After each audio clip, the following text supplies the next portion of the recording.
Hello అండి, అందరు ఎలా ఉన్నారు? ఇవాళ మనకి సీజనల్గా దొరికే మామిడికాయ పప్పు ఎలా చేసుకోవాలో చూద్దామండి. మీకు ఆల్రెడీ మామిడికాయలు మీ ఏరియాలో కూడా వచ్చేసి ఉంటాయి కదా.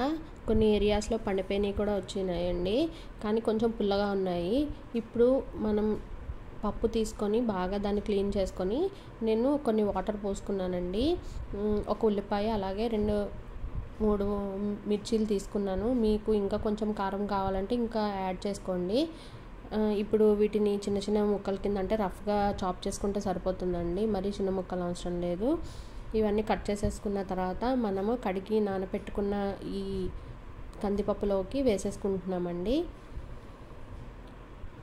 మిరపకాయలు పండిపోయినాయి, బట్ కారంగా ఉంటాయి కదా, అందుకే వేసేసాను.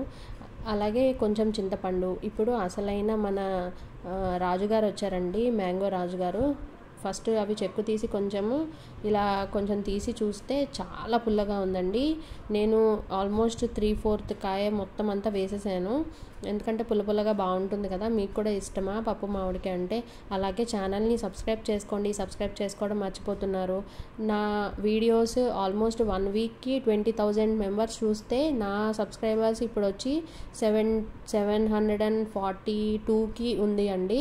కొంచెం సపోర్ట్ చేయండి, అలాగే షేర్ కూడా చేయండి మీ ఫ్రెండ్స్ అండ్ ఫ్యామిలీకి.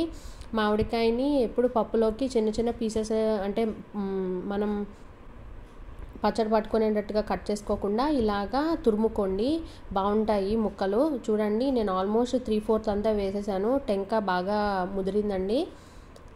ఇలా వేసుకున్న తర్వాత దాంట్లోకి కొంచెం పసుపు, అలాగే కొంచెం నూనె అండి, అంటే పప్పు కొంచెం బాగా పైకి పొంగిపోకుండా ఉంటుంది, కొంచెం వేసాను. ఇంకా నేను ఉప్పు కారం ఇప్పుడే వేయనండి. ఇప్పుడు ఇలా కుక్కర్లోకి విజిల్స్ ఒక 4 రానిచ్చానండి మీడియం ఫ్లేమ్ మీద. ఇప్పుడు బాగా ఉడికిపోయింది చూడండి. మరీ పేస్ట్ లాగా కాదు, కొంచెం ఇలా నచ్చుతుందండి. దీంట్లోకి సరిపడా కారం అంటే నేను ఇక్కడ ఒక 3 స్పూన్లు వేసానండి. అలాగే సరిపడంత ఉప్పు వేసుకొని బాగా మెదుపుకున్నానండి. ఇప్పుడు ఉప్పు కారం వేసాను కదా, వీటిని మళ్ళీ నేను స్టవ్ మీద పెట్టి 2 మినిట్స్ ఉడకనిస్తానండి. ఈలోపు తాలింపు రెడీ చేసుకుంటాను. ఇది ఉడుకుతూ ఉంటుంది కదా, సో పచ్చివాసన పోతుంది. ఇక్కడ తాలింపుకి ఆవాలు, జీలకర్ర, ఎండుమిర్చి, అలాగే వెల్లుల్లిపాయలు దంచినవి వేసుకున్నానండి.